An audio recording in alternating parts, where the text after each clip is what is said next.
Cool. Alrighty, so hey everybody, thank you for joining us. I don't know how many of the team members will join. A lot of people had some other stuff to do, which is fine. So I'm gonna record our session today. I'm gonna walk through some of the things that I tried to like clean up some of the stuff in the strategic plan that you guys had shared on intercession day. So I'm going to walk through this PowerPoint and we're going to actually walk through what I've tried to clean up. And I need you guys to just offer input. This is not a very formal session like, hey, stop, I don't understand. Hey, stop, I think that's wrong. Like some of that kind of feedback, or hey, stop, I think this is great. Let's celebrate. So I just want some feedback about where we are and like what else we need to consider when making like the actual month-to-month roadmap. So 1 second.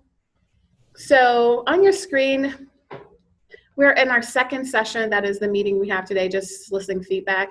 Originally, I said the meeting would be 3:22, but I fortunately had the chance to go to Boston with Kirby, and that kind of prevented me from doing some of the cleanup work on this thing. And so that's why we're having it today. So if you originally planned to get together on 3:22, I apologize for that. And then we're just, like I said, reviewing the principles and initiatives and the milestones for the stakeholder, the milestones and stakeholder experiences. So those are objectives. I think I've gone over that pretty well.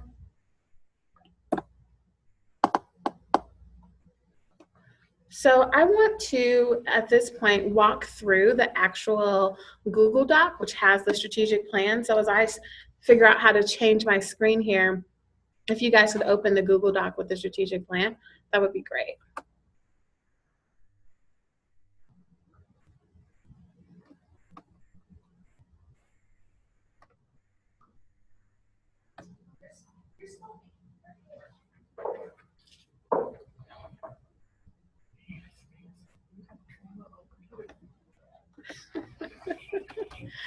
And you guys don't have the privilege of having Karen to sit next to you as you try to work, so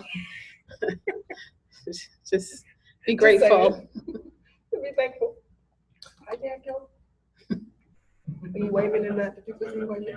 Oh, wave at the camera. Okay. Okay, all right, appreciate it.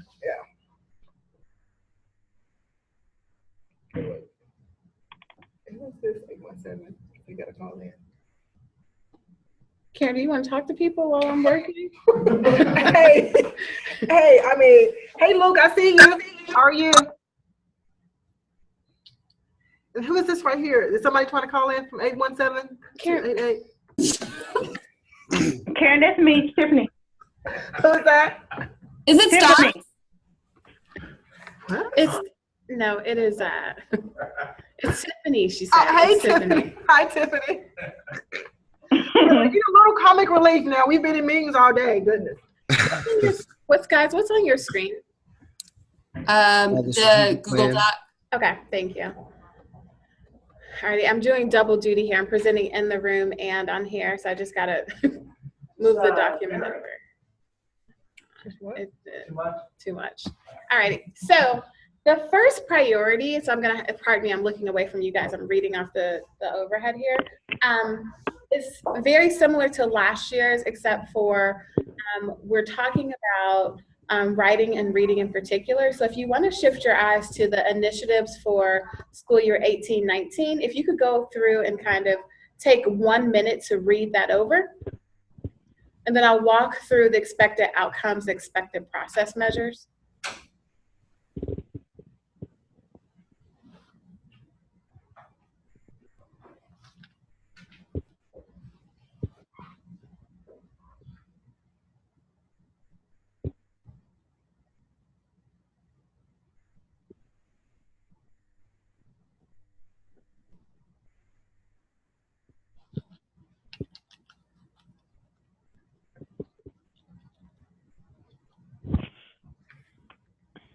Hey, Remy, this is Madi. I don't know if it's just me or was it on the screen? It went away. It went away? I don't know if it's just on my end. I don't know if everybody else is able to see it. Oh, there it is. Now I see it. Okay, yeah, I can't share it in here, guys, so you'll You'll have to bring up the Google Doc. Okay, that's fair. That's even better for me. All right, sorry about that. Thank you. That's okay. Thank you.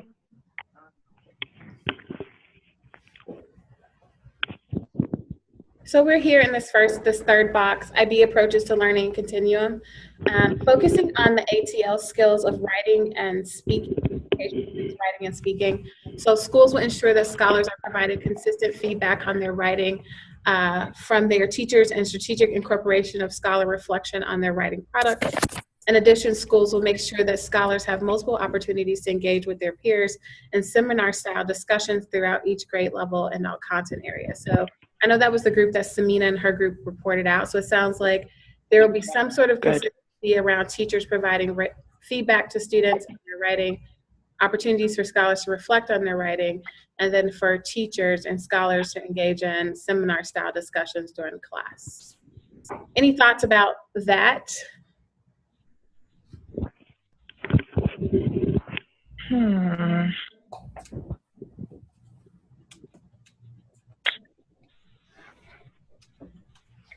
I guess my only question would be like the received feedback. Are we going to be specific in terms of what type of feedback? Is it like written feedback or just feedback? Like oral feedback, just in general, whatever feedback we decide? So I think that I don't have the group sentiment. I'm assuming, I think a lot of this is coming from the K-12 writing groups feedback, writing groups work, and I think that they want to be systematic about getting feedback. So I think it can come in multiple forms, but I think we haven't really given any teachers any advice about what that feedback should look like. So I think it's establishing some guidelines, and then I think probably telling them, supporting them and giving feedback in, multiple ways. Does that make sense? It does. Thank you. Mm-hmm. So I'm going to move over to the expected outcomes for the first one, and that's by the end of the school year, all high school scholars will report on an end-of-year survey that they know how to improve their writing skills, have received consistent feedback from their teacher regarding their writing, engage in personal reflection about how to improve their writing, and have participated in seminar-style discourse with their peers in each of their core content areas.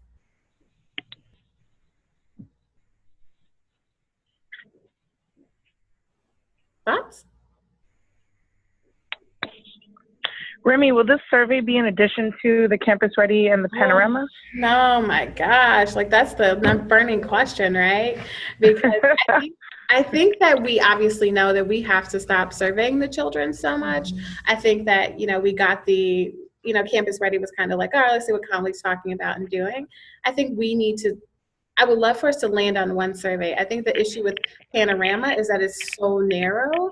Right. I think that if we look through, I don't know what other materials they have at Panorama, because I've never been a part of what we actually choose those particular indicators. I wonder if there's opportunity to get some feedback on some of these others. I think we'd have to figure that out. That makes sense? Yes, it does. Thank you. Will we ever look at like tripod and doing a pilot? Or they give permission to try tripod? Instead of doing Panorama or one of those other ones? I think we could definitely talk about it. Yeah. So guys, Jeff asked about tripod, the Tripod 7C survey. It's another scholar-facing survey tool. So, all right. And so then end of year expectation, I feel like there should be some feedback around this. Each high school scholar should have participated in at least 4 Socratic seminars, received feedback on at least 4 written pieces of work, and engaged and has documented proof of at least 2 written reflections on their writing skill needs and current progress.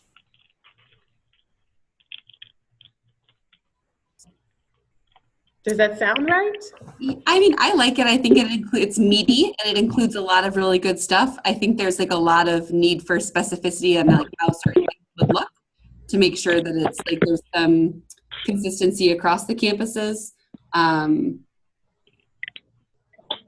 But I think those are some good expected progress measures that would address what the original guiding principle and core objective was in our initiative. But I just want to jump in. Sorry, guys. I left one meeting and came to jump in with you guys. I was in this group, and I think the overall theme, the reason why we keep seeing the feedback is that we weren't particularly sure across all of our campuses that students are receiving timely feedback in the way that we would expect in progress monitoring. And so if they're not getting the feedback until after they've taken an assessment, essentially they don't have time to shift in order to make those changes. And so we wanted to be very strategic about making sure that teachers understand that the loop of feedback needs to be continuous, and it needs to be teacher facing, but it also needs to be scholar facing as well. So I just wanted to add that clarity.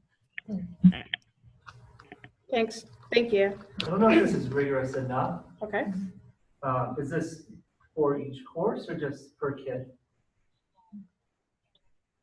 I think from what I'm seeing, it's like it's for each kid, but it says 4 Socratic seminars here per semester, but in the previous box it says in all 4 content areas. So I'm assuming that this means that there would be a Socratic seminar in all 4 core first semester and second semester is what I'm interpreting that as, but I could be wrong. Because I think as written, my teachers are probably doing this, right? Like if we just like, yeah, they probably did the 4 Socratic seminar, they probably did the written feedback. Quality is probably where we can talk about, but I think there's opportunity to make that measure more rigorous.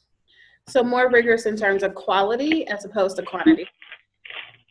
I would say at least, yeah, at minimum. Okay. Like we're looking at like humanities or English, I think they're definitely doing that. Math and science, probably not. So there just might be some like reworking a little bit to think about either by differentiating by subject area or to make it more rigorous overall for the holistic experience across that grade level. Okay. Another thought too with the core piece, I know like because like in our book study that we did for the directors on the Socratic seminars, like we were talking a lot about how Socratic seminars could be really beneficial in courses like an art course or in other like non-traditional core classes. So by specifying core, we are also like kind of neglecting some of the other courses where we could have Socratic seminars. Good. Good feedback. All right. I'm going to jump over to the last box. These are like some of the experiences. I won't spend a lot of time there. I think that if you have some feedback about what the experiences need to look like, I'll just ask for you to send me those offline. I just want to make sure we get the different feedback on the initiatives first. All right, the next one was IB assessments. That was the largest group to work, and I think I'll give you an opportunity to read through, because this is a new priority. This is not something we focused on last year. And I guess I could just go ahead and read it. It's like one line. Leaders will ensure that our teachers are including authentic performance tasks that meet the IB specific program requirements throughout the school year. I don't know if that's supposed to be R or all. I'm not sure. I don't know. Go for that for now. So this team put by the end of the school year, all high school IB courses will conduct 1 performance task per unit, a non-multiple choice assessment. And then for the by semester, each teacher will have at least 2 iShine feedback forms focused on assessments, assessment planning, observation during assessment, looking at scholar work. Thoughts about this one?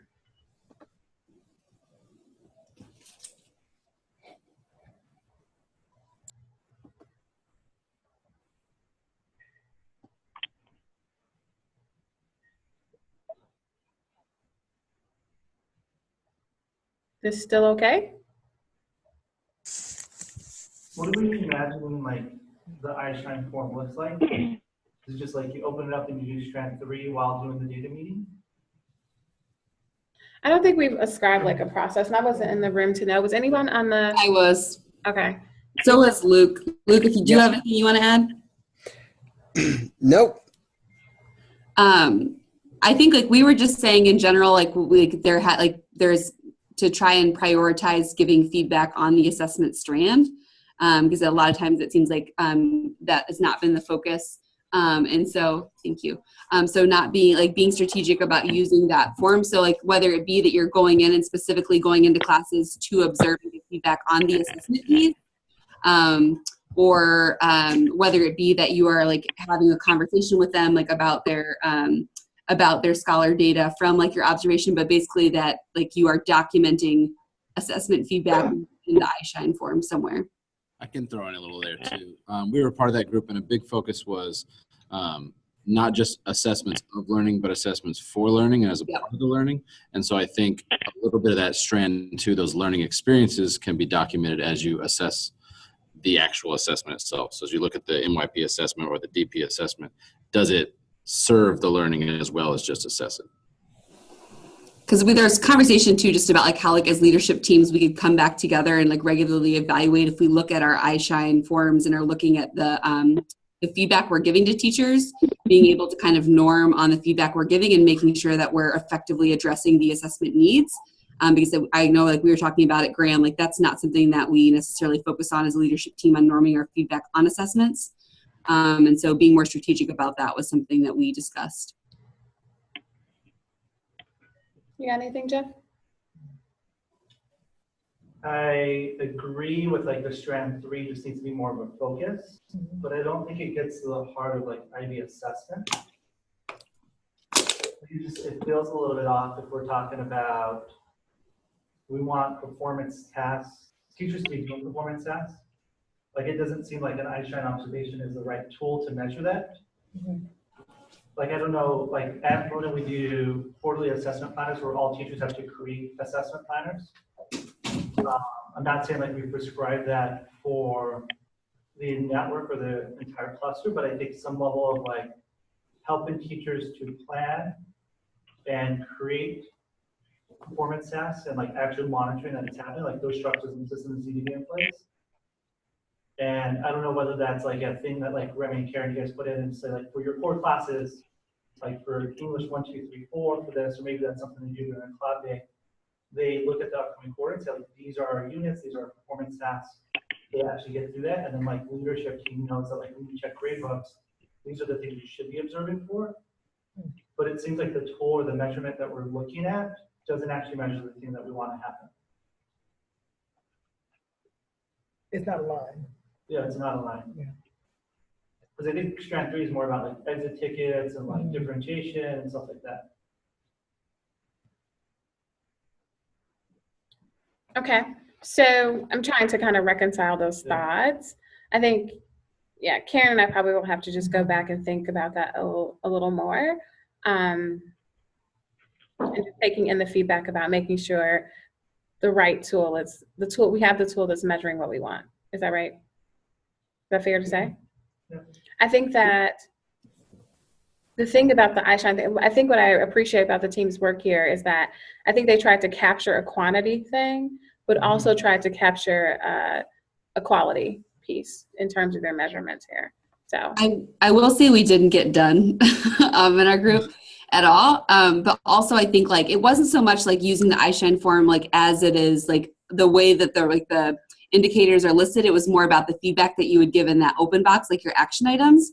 And so it was more like having a strategic way to capture something on a regular basis that we could all pull from and pull out and look at and analyze, as far as like having, like you were kind of saying, or like a qualitative and a quantitative like assessment where we could say like, okay, like what are we actually saying when we talk to teachers? Like what feedback are we giving? Is there not necessarily, even though it is designed, I would agree, Jeff, to do more of like the exit ticket piece.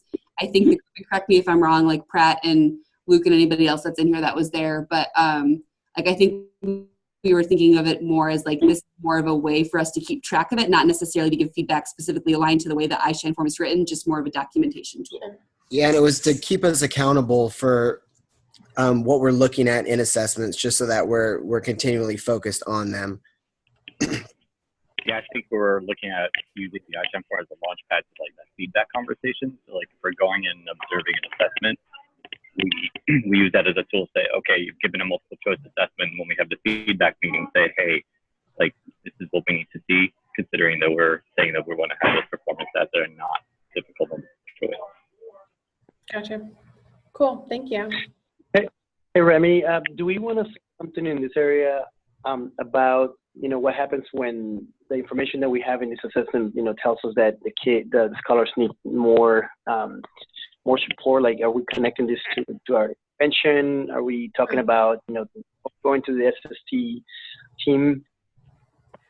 Yeah, I think we'll put that definitely on the table. I think we actually, Marcia, Karen and I have some other things that about around intervention and how to like support campuses in doing that really well that we might put outside of the strategic plan that we're going to talk about with you guys in your April check-ins. So I think we can consider it here, but I think we have something in the back of our heads around addressing that point in particular. It is definitely an area of growth for us as a cluster. Okay, yeah, thank you. So I'm going to go down to the IB culture one. Schools will create efforts to improve positive teacher/scholars leader relationships that foster a psychologically and emotionally safe and supportive professional space. This is the same as last year. What I have here is I took this from the team's work. They had some different words here, but I've made some modifications to make sure it aligned to the actions they outlined. All high school leadership teams will host at least 2 teachers/scholar relationship trainings for teachers and staff. I know they had like a pretty like robust plan about having a motivational person. I wanted to honor that in this end of the school year goal. And then the second one was around all high school teachers for semester 1. All high school teachers will be able to articulate different ways of building positive rapport with their scholars and identify what their approaches to connecting with scholars, I guess, are. I'm not sure what that was supposed to be. And then semester 2, all high school teachers will submit a written reflection on their teacher-scholar relationships practices to determine their areas of strength and opportunity. That was a reach, just by the way, so don't go crazy on me. I just didn't know a way that we can have teachers more cognizant. So I need your really, really smart brains around how do we get teacher reflections around actual building scholar relationships in terms of their journey throughout the school year. Remy, I was in this group, and the way that we talked about like connecting it and closing that so the teachers could see the growth in that area was whatever activity they decided to do in semester 1, redoing that activity in semester 2, and then being able to see how many more scholars they actually had closer relationships with. So I don't know if that would be a good enough way for that, you know, for them to make that connection. I don't necessarily think a written reflection would be necessary for it, but just something where they could see their growth from semester 1 to semester 2 with their relationship. So I know like one of the things you guys put on there was the relationships activity. And I wonder if we can book in that with some sort of a similar activity, but more a reflective activity to give them you guys some more insight in terms of planning for the next school year around that relationship piece. That makes sense. I mean, I think we can change that. I think just for like people who weren't there in the room, the sentiment in the room was like yes, we had the relationship tool, which was great, but I think that they felt that the teachers needed a little more support in terms of how to do the actual authentic scholar relationship building. Exactly. Any thoughts about this one, guys?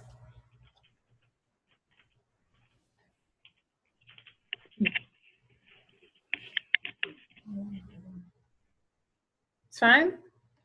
I mean, obviously work with that last piece about this reflection.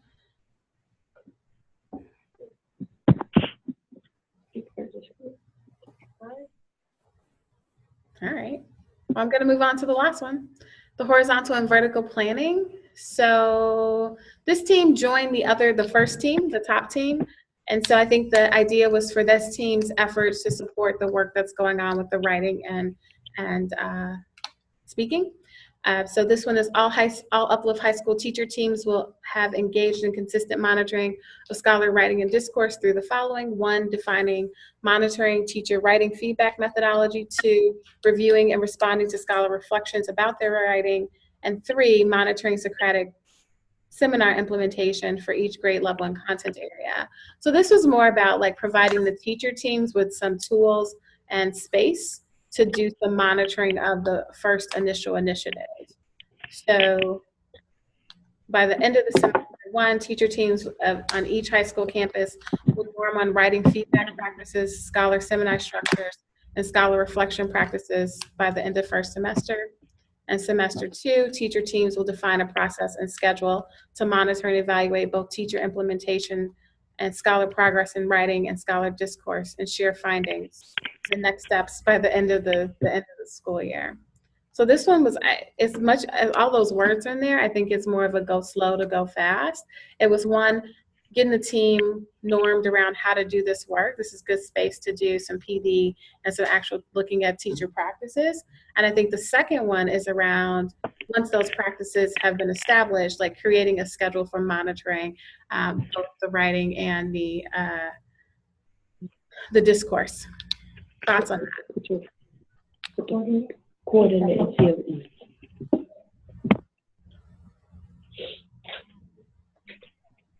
Any thoughts, guys? The only thing that I think about with this one, because it says teacher teams on each high school campus will norm on writing feedback practices and everything else. Are we going to give them the tools that they need, like across all campuses to be able to do that? Or are we going to like come up with our own norming things on each campus as leaders to give to the teacher teams, or how are we going to do that? That's my only question. Yeah, so once I get the green light to go, I think that's what, like, Karen and I and any other human soul who's available will have to figure out how to actually do this stuff. Like, obviously they would be given tools, like, you know, we have to think about PD, like, you know, to me, we've got time to be thoughtful and how to actually do it. Does that make sense? Like, we have time to figure out the structures. What I want ideally is like, how do we make this a part of the work that we do? Like, we want to honor the fact that you guys have structures already, like things people do in these types of meetings, and we don't want to own the meeting, meetings, but we want these to be things that you can thoughtfully build into the process. You start defining what those like course framework. vertical meetings look like on your campus. Okay. So the idea is that there would be like key pieces that would supplement like whatever is already happening on the campus that would be required components, or? Correct. Correct. Yeah, like the idea is like, once we get it down, like we just need to think through what does this look like, and then we can like give that to campuses to say, hey, this is the stuff, you know, how you use this stuff is up, you know, it's up to your discretion. It's just you need to create space for it or integrate this into spaces or practices you already have.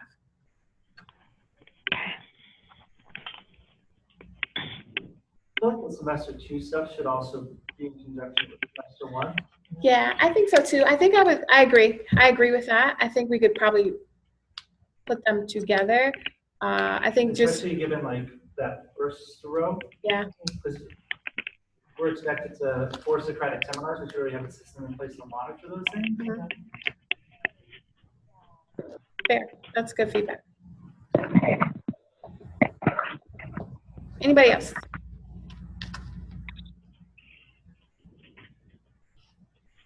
I feel like semester 1 is about system, like,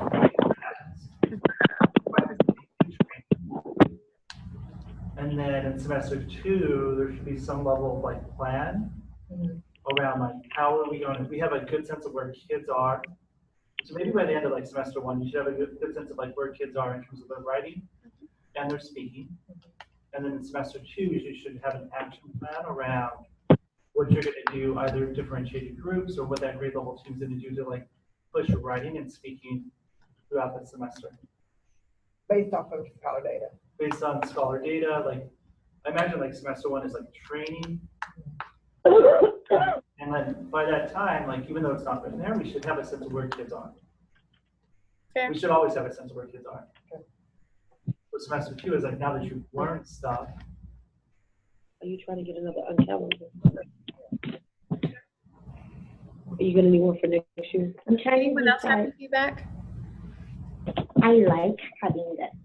I like having things to write around my calendar. The one I have doesn't. I can't use it. I need to try harder. You know, it takes a while to get it. But still, that's why I away from it, because I don't do the effectively. So somebody might not be muted. You might want to mute the conversation. because we might be hearing other conversations. Does anyone have any other feedback about this so far? Okay, I think you've given a lot. I'll have to rewatch the video because I wasn't taking notes. I was trying to listen really hard. So I want to talk about our next steps, and I'm going to flip screens one more time.